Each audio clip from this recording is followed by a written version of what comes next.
नमस्कार, मैं हूं पवन त्यागी। महाराष्ट्र की राजनीति में जिस तरह से नवाब मलिक ने उथल पुथल मचाई हुई है, वो शुरुआत तो हुए थे आर्यन खान ड्रग पार्टी मामले को लेकर समीर वानखेड़े पे हमलावर हुए थे, लेकिन अब वो ऐसे हमले कर रहे हैं जिसके कारण उनकी खुद की पार्टी शिवसेना और कांग्रेस भी घिरती हुई नजर आ रही है। हाल ही में उन्होंने हाइड्रोजन बम के नाम से जो खुलासा किया, उस खुलासे में उन्होंने कुछ फोटो मीडिया के सामने शेयर की और उसमें एक नाम लिया उन्होंने रियाज भाटी का। और इन्होंने कहा कि ये जो रियाज भाटी है, ये 2 फर्जी पासपोर्ट मामले में पकड़ा गया था। इसके पास से 2 पासपोर्ट थे, लेकिन उसको कुछ ही 2 दिन के अंदर उसकी जमानत हो गई, और जिसमें देवेंद्र फडणवीस जो कि पूर्व मुख्यमंत्री हैं महाराष्ट्र के, उनका रोल है। और उसने ये भी कहा कि ये व्यक्ति जो रियाज भाटी है, ये देवेंद्र फडणवीस के जरिए प्रधानमंत्री मोदी जब महाराष्ट्र में आए थे तो उनके कार्यक्रम में भी पहुंचा था। अब यह आरोप लगाया कि इतना बड़ा कोई अपराधी है जो फर्जी पासपोर्ट मामले में जेल में गया, उसकी मदद की बीजेपी वालों ने। दूसरा, ऐसे खतरनाक और अपराधी प्रवृत्ति के व्यक्ति को प्रधानमंत्री के स्टेज तक पहुंचा दिया, इसको पास मुहैया कराया। इसका जवाब उन्होंने बीजेपी के देवेंद्र फडणवीस से मांगा, लेकिन इसके जवाब में भारतीय जनता पार्टी ने जो प्रेस कॉन्फ्रेंस करके खुलासा किया, जवाब दिया, तो उन्होंने जो फोटो शेयर की, उस फोटो में ये जो रियाज भाटी है, इसका शरद पवार के साथ फोटो है, इसका उद्धव ठाकरे के साथ फोटो है, आदित्य ठाकरे के साथ फोटो है, और आपको बताएं तो पूर्व जो गृह मंत्री रहे हैं आर पाटिल के साथ फोटो है, और तो और संजय राउत के साथ फोटो है। अब संजय राउत के साथ फोटो आया तो संजय राउत से मीडिया ने पूछा कि फोटो तो आपका भी है। ये नवाब मलिक इस तरह के आरोप लगा रहे हैं कि एक अपराधी है जो 2 पासपोर्ट के मामले में जेल में गया, और ऐसे व्यक्ति से बीजेपी वालों के संबंध हैं, तो आपके भी तो हुए। उस पर उन्होंने जवाब दिया और यह कहा कि नवाब मलिक एक तरह से उनके जो दामाद के खिलाफ एनसीबी ने कार्रवाई की है, उसके कारण वो चिढ़ गए हैं, और चिढ़ करके व्यक्तिगत रूप से समीर वानखेड़े और जो बाकी परिवारों पर हमले कर रहे हैं, चाहे उसमें देवेंद्र फडणवीस हैं, चाहे उसमें समीर वानखेड़े हैं, उनकी फैमिली पे सवाल उठा रहे हैं। ये गलत है और हम इसके साथ नहीं हैं। इससे एक बात साफ हो गई कि आज की डेट में नवाब मलिक जो आए दिन आरोप प्रत्यारोप कर रहे हैं, ये जो खुलासे के नाम पर प्रेस कॉन्फ्रेंस कर रहे हैं, ये जिस तरह का माहौल महाराष्ट्र की राजनीति में बना है, अभी ऐसा लग रहा है कि नवाब मलिक अपने दामाद को बचाने के लिए समीर वानखेड़े को टारगेट कर रहे हैं, और समीर वानखेड़े की जाति और धर्म को लेकर जो सवाल उठा रहे हैं, यहां तक कि उसकी साली पे सवाल उठा दिया, इस तरह की बातें की गई। तो अब इस सबको देखते हुए जनता यह समझ रही है कि नवाब मलिक केवल समीर वानखेड़े को इसलिए टारगेट कर रहे हैं क्योंकि उनके दामाद के ऊपर एनसीबी की जांच की तलवार लटकी है, और एनसीबी की एसआईटी ने वो जांच को रीओपन किया है।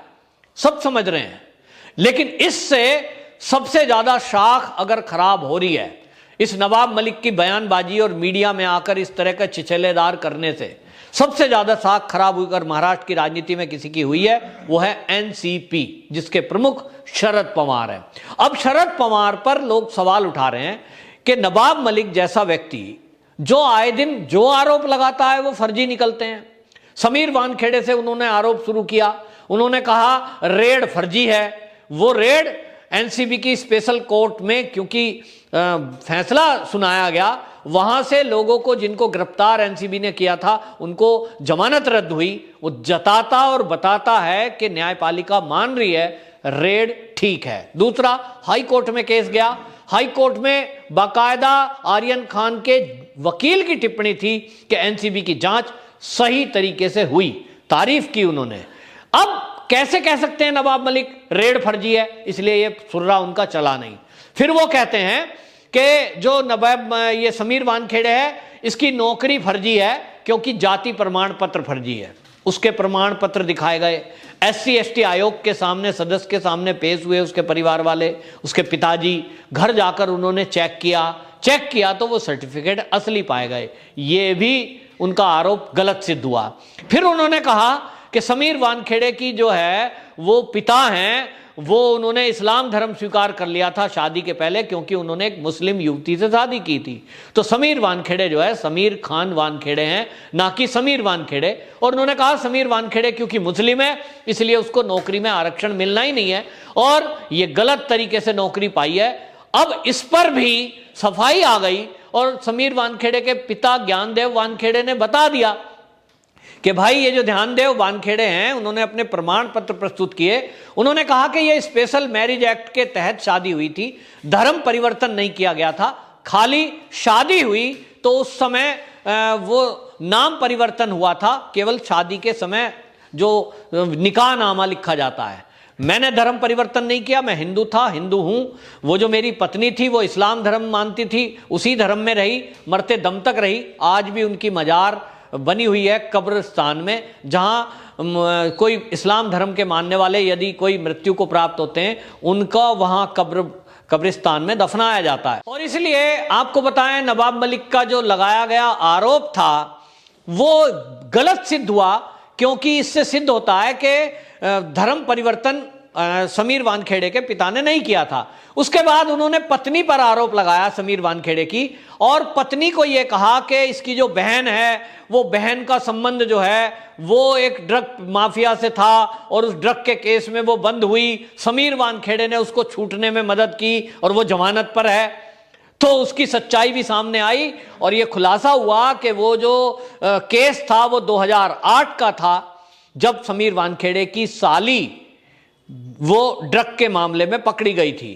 शादी 2017 में हुई है, तो 2017 में जब शादी हुई है तो समीर वानखेड़े की शादी के बाद उसने मदद कैसे करी? 17 से पहले तो वो जमानत पे छूट चुकी थी। केस खत्म करने में समीर वानखेड़े का क्या रोल है? कोई रोल नहीं है। और इसको लेकर आपको बताएं समीर वानखेड़े की जो साली है उसने भी आपत्ति दर्ज की और कोर्ट में केस दर्ज किया है। बहरहाल इन सारे मामलों में जिस तरह से नवाब मलिक आरोप पे आरोप लगा रहे हैं और वो सारे आरोप झूठे साबित हो रहे हैं, इससे नवाब मलिक की बेइज्जती हुई। लेकिन इससे सबसे बड़ा अपमान हुआ है पूरी महाराष्ट्र की सरकार का, कि जहां एक मंत्री वो इस तरह के आरोप लगाता है, लांछन लगा रहा है, और वो सारे आरोप फर्जी हैं। दिखाई दे रहा है कि अपने दामाद के फंसने के कारण ये इस तरह के काम कर रहा है। दूसरी तरफ आपको बताएं आए दिन जो नए खुलासे कर रहे हैं, जिसमें नए नाम बोल रहे हैं, उसमें खुद की पार्टी घिरती दिखाई दे रही है। जैसे उसने देवेंद्र फडणवीस पे आरोप लगाए कि फडणवीस ने नोटों का धंधा कर रखा है, तो भैया अभी तक FIR दर्ज करके गिरफ्तार क्यों नहीं किया? और इस सब में एक चीज ये दिखाई दे रही है कि इस सारे मुद्दे को लेकर नवाब मलिक के जो बयान आ रहे हैं, इस पर ना तो उद्धव ठाकरे का कोई बयान आया, ना शरद पवार का कोई बयान आया, ना नाना पटोले जो कांग्रेस के हैं उनका कोई जवाब आया, कोई उन्होंने बयान नहीं दिया। इससे लगता है कि उनके साथ नवाब मलिक की इस बयानबाजी के साथ जिस तरह के आरोप प्रत्यारोप चल रहे हैं, इसके साथ उनके जो दल है सहयोगी वो भी उनके साथ नहीं है। नाना पटोले ने भी इसका इशारा किया है, संजय राउत ने इसका इशारा किया है, और जो उद्धव ठाकरे जी का मौन है, ये मौन बता रहा है कि वो नवाब मलिक के साथ नहीं है। वरना एक भी बयान में उद्धव ठाकरे जी बोल सकते थे कि भाई ये जो नवाब मलिक कह रहे हैं समीर वानखेड़े भ्रष्ट अधिकारी है या रेड फर्जी है, इसका ट्रांसफर किया जाए, क्योंकि वो एक मुख्यमंत्री हैं। मुख्यमंत्री यदि अपने राज्य में किसी केंद्रीय अधिकारी की कोई गड़बड़ी देखता है तो वो गृह मंत्रालय को लेटर लिख सकता है, ऑफिशियल बातचीत कर सकता है, और मुख्यमंत्री की बात को गृह मंत्रालय तवज्जो देता है। ये एक आपस में लिंक है। लेकिन आप देखेंगे पूरे एपिसोड में उद्धव ठाकरे जी ने एक भी शब्द समीर वानखेड़े के खिलाफ ना तो बोला, ना कोई लिखा, ना कोई शिकायत की। इसका मतलब यह है कि नवाब मलिक जो भी बयानबाजी कर रहे हैं वो व्यक्तिगत अपने ऊपर, अपने दामाद को बचाने के लिए ये सब कर रहे हैं खेल। या जिस तरह से आपको बताएं कि कुछ बीजेपी के लोगों का कहना है कि इसमें वो शायद कहीं अंडर द टेबल कोई शाहरुख खान से डील कर चुके हैं, कि उनको ये लग रहा है कि शाहरुख खान को खुश करने के लिए समीर वानखेड़े को मैं इस जांच से अलग हटा ले जाऊंगा, उसके ऊपर जो आरोप लगाऊंगा इसके बाद समीर वानखेड़े अलग हट जाएगा, उसकी नौकरी चली जाएगी, उसको मैं जेल में डाल दूंगा और इसके एवज में भारी इनाम शाहरुख खान से मैं पाऊंगा। ऐसा आरोप भारतीय जनता पार्टी के लीडर लगा रहे हैं कि कहीं ना कहीं इस तरह की कोई डीलिंग शाहरुख खान से शायद वो कर चुके हैं या करना चाहते हैं, तभी एक के बाद एक अपमान होते हुए, उनके आरोप झूठे निकलते हुए, उसके बावजूद भी वो बाज नहीं आ रहे आरोप लगाने से। लेकिन इससे इतना ही हो रहा है कि नवाब मलिक की मुसीबतें बढ़ी हैं, एनसीपी जो संगठन, जो इनकी पार्टी है, उसकी मुसीबतें बढ़ी हैं, और अब एक दबाव बन रहा है शरद पवार के ऊपर कि वो नवाब मलिक से भी इस्तीफा लें, क्योंकि जिस तरह से एलिगेशन लगे थे अनिल देशमुख के खिलाफ, और जब वो गृह मंत्री थे, जैसे ही दबाव बना अनिल देशमुख से, शरद पवार ने इस्तीफा लिया, क्योंकि उन्होंने कहा कि ये जो 100 करोड़ वसूली का मामला है, जब तक पाक साफ इससे नहीं हो जाते तब तक आप इस गृह मंत्रालय से अलग रहेंगे। अब सवाल उठ रहा है कि अल्पसंख्यक कल्याण मंत्रालय के जो मंत्री हैं नवाब मलिक, ये अल्पसंख्यक लोग जो मुस्लिम कम्युनिटी है उन्हीं के ऊपर हमला कर रहे हैं, उनको पैरवी करने के बजाय उन्हीं की बेइज्जती कर रहे हैं, उनको अपराधी बता रहे हैं। तो ऐसे में क्या अब शरद पवार नवाब मलिक से भी इस्तीफा लेंगे और किसी और दूसरे अल्पसंख्यक जो समाज है इनमें से किसी को मंत्री बनाएंगे? ये एक बड़ा सवाल है। वंदे मातरम।